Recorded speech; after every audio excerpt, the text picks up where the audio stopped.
नमस्कार दोस्तों, मेज कंस्ट्रक्शन में आपका बहुत बहुत स्वागत है। आज के प्लेलिस्ट के अंदर कंस्ट्रक्शन टिप्स में हमारा टॉपिक रहेगा फाउंडेशन स्टार्ट करने से पहले 20+1 वन पॉइंट, वो है जिसे हम रामबाण कहते हैं। 20+1 पॉइंट्स का ध्यान रखें।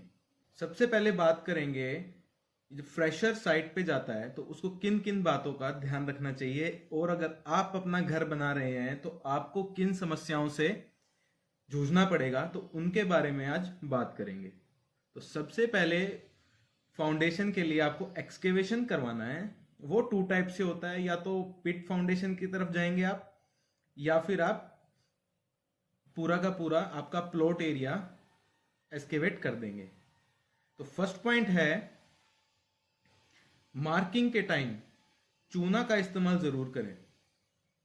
आपका जो कॉलम मार्किंग रहेगा फाउंडेशन के लिए, और फाउंडेशन मार्किंग जो रहेगा उसके लिए आपको वाइट चूना आता है एक, उसका प्रयोग जरूर करना है, यूज उसका करना है, जिससे आपकी मार्किंग सोयल के ऊपर अच्छी तरीके से दिखेगी। अब दूसरा पॉइंट आता है, पिट एक्सकेवेशन करते टाइम ड्राइंग के अंदर जो आपके फाउंडेशन का साइज दे रखा है, उस साइज के अकॉर्डिंग आपको मार्किंग जो आपने दी है वो 1 फुट एक्स्ट्रा करनी है। इसका रीजन इसलिए मैं बताऊंगा आपको। आपने जो 1 फीट एक्स्ट्रा एक्सकेवेशन की है मार्किंग से, वो इसलिए की है ताकि वर्क प्लेस मिल जाए लेबर को उस एरिया में काम करने का। अब हमारा थर्ड पॉइंट आता है, स्टैंडर्ड साइज। मैं आपको बता देता हूं, आपकी फाउंडेशन के स्टैंडर्ड साइज जो होते हैं, फर्स्ट फ्लोर के लिए जो आपका फाउंडेशन का स्टैंडर्ड साइज रहेगा वो 3 फीट बाय 3 फीट की आप फाउंडेशन डाल सकते हैं, एंड आप उसको 2 फीट हाइट पे फिल कर सकते हैं। 2 स्टोरी बिल्डिंग के लिए आप 4.5 फीट एंड 4.5 यानी 4.5 फीट की फाउंडेशन कर आप फिल कर सकते हैं। उसकी हाइट आप अगर रखेंगे 3 फीट तो अच्छा रहेगा। और वहीं आप 3 फ्लोर की बिल्डिंग कंस्ट्रक्ट कर रहे हैं तो आपकी height 5 feet 6 inches by 5 feet 6 inches होनी ही चाहिए। उसको आप 3.5 फुट या 3 फुट तक भी भर सकते हैं, जिसको कंक्रीट पोरिंग करना कहते हैं। अब फोर्थ पॉइंट पे आ जाते हैं, जो आपने पिट एस्केवेट किया है या फिर आपने फुल एस्केवेशन करी है प्लॉट एरिया की, उसके अंदर पहले 40 mm एग्रीगेट आता है, या तो आप वो डाल सकते हैं या फिर ब्रिक ब्लास्ट आप डाल सकते हैं। उसकी हाइट रहेगी आपकी 100 mm यानी 4 इंचज। उतना आपको ये 40 mm का एग्रीगेट डालना ही डालना है, या फिर आप ब्रिक ब्लास्ट भी डाल सकते हैं। अब आ जाता है फिफ्थ पॉइंट। अब मान लीजिए आपका foundation size 3 feet by 3 feet है, ब्रिक बास्ट या फिर आपने 40 mm एग्रीगेट डाल दिया है। अब आपको करनी है पीसीसी, जिसका ग्रेड होता है, ग्रेड का रेशो रहेगा आपका 1:4:8, यानी 1 रेशो आपका सीमेंट का है तो 4 आपका डस्ट का रहेगा और 8 आपका एग्रीगेट का रहेगा। ये आपको 3 फीट बाय 3 फीट का आपकी फाउंडेशन है तो 100 mm एक्स्ट्रा करना है चारों तरफ, लेंथ एंड ब्रेड्थ में जो भी आपका साइज है उसके चारों तरफ करना है, और उसके ऊपर आपको फाउंडेशन करनी है। ये जो पीसीसी रहेगी ये भी 4 इंचज की हाइट, तो इसकी थिकनेस होनी चाहिए, और इसका जो ग्रेड रहता है वो M7.5 रहता है आपका पीसीसी का। अब लेके चलते हैं आपको सिक्स्थ पॉइंट पे।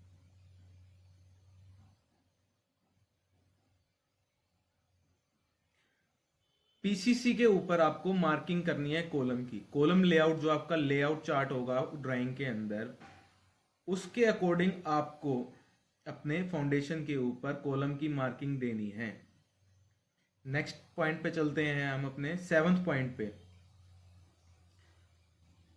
कॉलम की मार्किंग करते टाइम ध्यान जरूर रखना, एक साथ ही आपको सारे कॉलम की मार्किंग करनी है। ऐसे आपको बिल्कुल भी नहीं करना कि एक कॉलम की मार्किंग करी, उसको आपने प्लेस किया अपने एरिया में, एंड देन अगेन आपने फिर कॉलम की मार्किंग करी और उसको फिर प्लेस किया। सारी मार्किंग एक साथ करें, कॉलम एक साथ प्लेस करें और फिर कंक्रीट भी एक साथ पोर करें। अब लेके चलते हैं आपको 8 पॉइंट पे।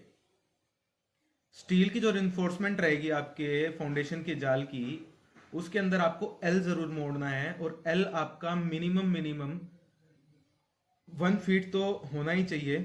बट फाउंडेशन के टाइम पे आपका जो एल मुड़ेगा आपके जाल के लिए, वो ऊपर वाले जाल तक टच करना चाहिए, और ऊपर जो आपका डबल जाल होगा उसके भी नीचे टच करना चाहिए। अब लेके चलता हूं मैं आपको 9th पॉइंट पे। कवर ब्लॉक हमेशा यूज करें पीसीसी के ऊपर। कवर ब्लॉक का जब आप पहला जाल बिछा देंगे, उसके बाद कवर ब्लॉक आपको लगाना है। और स्टैंडर्ड साइज जो रहता है फाउंडेशन में कवर का, क्लियर कवर जिसे कहते हैं, वो 50 mm होता है, स्टैंडर्ड है ये। अब चलते हैं आपको लेके 10th पॉइंट पे। पहला जाल आपने बिछा दिया, उसके ऊपर आपको कॉलम को प्लेस करना है। मार्किंग आपने नीचे कर ही दी थी। अब आपको कॉलम को प्लेस करना है और फिर आपका कवर ब्लॉक लगाना है। 11th पॉइंट है ऑलवेज यूज डबल जाल फाउंडेशन। यानी आपने नीचे देखा होगा, पैसा बचाने के लिए एक जाल को बिछा देते हैं, पर आप डबल जाल हमेशा यूज करें। चाहे आप 1 फ्लोर बिल्डिंग बना रहे हैं या 2 फ्लोर बिल्डिंग बना रहे हैं, डबल जाल ही यूज करें। ये हमारा 11th पॉइंट है।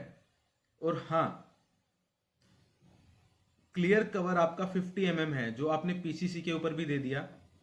और आपने चारों साइड्स में भी स्टील रिइंफोर्समेंट ऐसे करनी है कि 50 mm आपका साइज बच जाए जब आप कंक्रीट पोर करें। अब आपका 12th पॉइंट है, जब आप शटरिंग करेंगे तो शटरिंग और स्टील रिइंफोर्समेंट के अंदर 50 mm का गैप प्रॉपर होना ही होना चाहिए। क्योंकि हम क्लियर कवर इसलिए लेके चलते हैं कि अगर बाय चांस सैंड या सोयल जो हम फिल करेंगे वो आपके रिइंफोर्समेंट यानी स्टील के टच में ना आए, बिकॉज उससे करोजन स्टार्ट हो जाएगा और आपके स्ट्रेंथ में, ड्यूरेबिलिटी के अंदर, इन सब के बीच में खतरा बना रहता है आपके स्ट्रक्चर के लिए। अब 13 पॉइंट है शटरिंग हमेशा प्लाईवुड की होनी चाहिए और प्रॉपर वे से फिनिशिंग के साथ होनी चाहिए। हाँ, अगर आपने पिट अपना एस्केवेट आपके फाउंडेशन के साइज के अकॉर्डिंग ही किया है तो आपको शटरिंग की बिल्कुल भी नीड नहीं है, आप डायरेक्ट उसके अंदर कंक्रीट पोर करवा सकते हैं। 14 पॉइंट रहेगा आपका ग्रेड का, कि आप कौन सा ग्रेड ऑफ कंक्रीट यूज कर रहे हैं अपनी फाउंडेशन के अंदर। तो M20 ग्रेड आपको यूज करना है अपनी फाउंडेशन के अंदर, जिसकी रेशो होती है 1:1.5:3। यानी 1 रेशो आपका सीमेंट है तो 1.5 आपका डस्ट रहेगा और 3 आपका एग्रीगेट रहेगा, 20 mm एग्रीगेट। हाँ, जो आपका ये 3 रेशो है इसके अंदर आप कर सकते हैं 2.5 रेशो एंड 1/2 रेशो। जो मैं इसको मैं अलग पार्ट डिफ्रेंशिएट करना चाहूंगा कि 2.5 रेशो आप रखे 20 mm, एंड जो 1/2 रेशो रहेगा वो आप रखे 12 mm एग्रीगेट को, जिसे हम जीरा रोडी भी कहते हैं। अब 15 पॉइंट है आपका वाइब्रेटर हमेशा यूज कीजिए। जब भी आपका फाउंडेशन कास्ट हो रहा है तो आपको वाइब्रेटर हमेशा यूज करना है और वर्टिकली यूज करना है, और एक ही प्लेस पे अपने वाइब्रेटर को ज्यादा टाइम तक नहीं रखना है। 15 to 20 सेकंड या 30 सेकंड्स आप उसको रखें, उससे ज्यादा आप वाइब्रेटर एक प्लेस पे ना ही चलाएं। और कई बार क्या होता है, हॉरिजॉन्टली वाइब्रेटर को चलाया जाता है, तो हॉरिजॉन्टली वाइब्रेटर नहीं चलाना चाहिए, सीधा वर्टिकल रहेगा आपका, या आप इंक्लाइन वाइब्रेटर चला सकते हैं। अब आपका 16 पॉइंट आ जाता है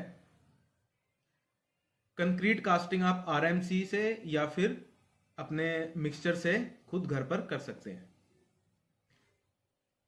17 पॉइंट रहेगा रिमूवल ऑफ शटरिंग। शटरिंग का रिमूवल आपका 8 to 12 आवर्स के अंदर हो जाता है फाउंडेशन के अंदर, अगर आप ग्रेड कंक्रीट यूज कर रहे हैं, यानी ओपीसी कंक्रीट यूज कर रहे हैं, सॉरी ओपीसी सीमेंट का अगर आप यूज कर रहे हैं। अगर आप पीपीसी सीमेंट का यूज कर रहे हैं तो यही शटरिंग आपको 16 to 24 आवर्स के अंदर हटानी है, क्योंकि सेटलमेंट टाइम तो सीमेंट का सेम ही रहता है, बट जो स्ट्रेंथ आती है ओपीसी सीमेंट के अंदर वो उसी टाइम पे आपको प्रॉपर M20 ग्रेड, मतलब जो हमारा है वो M20 क्या दर्शाता है, जो कंप्रेसिव स्ट्रेंथ है सीमेंट की यानी कंक्रीट की वो 20 न्यूटन पर एमएम स्क्वायर आपको तभी की तभी मिल जाएगी।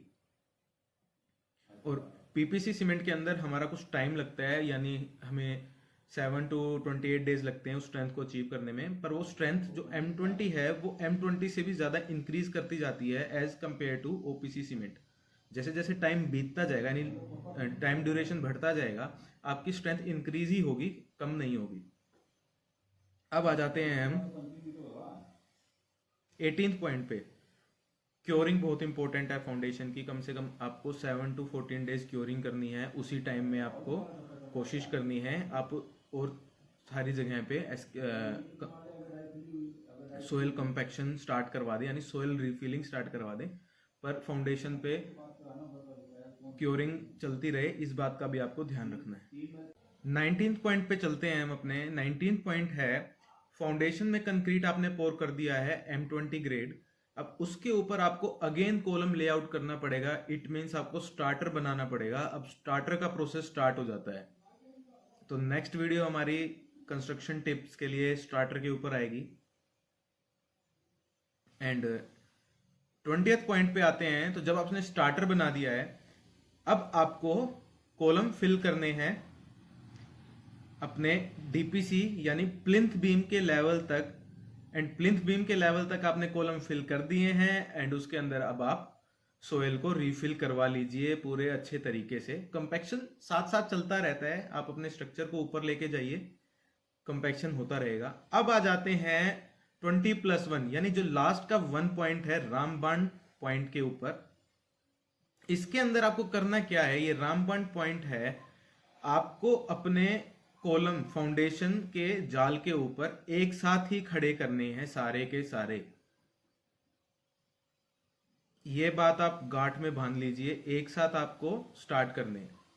अगर आपको हाई एक्सपीरियंस है, कुछ ज़्यादा ही एक्सपीरियंस है, तब आप ऐसा कर सकते हैं कि 3 कॉलम एक साथ खड़े कर दिए, फिर 3 कर दिए, उनको फिल कर दिया, फिर 3 कर दिए, या 2 एक में भी आप कर सकते हैं अगर आपको हाई एक्सपीरियंस है तो। लेकिन ज़्यादा से ज़्यादा कोशिश करें एक साथ ही सारे कॉलम फिल करें। तो वीडियो आपको कैसी लगी कमेंट बॉक्स में ज़रूर बताएं। चैनल को लाइक करें, सब्सक्राइब करें एंड वीडियो को शेयर ज़रूर करें।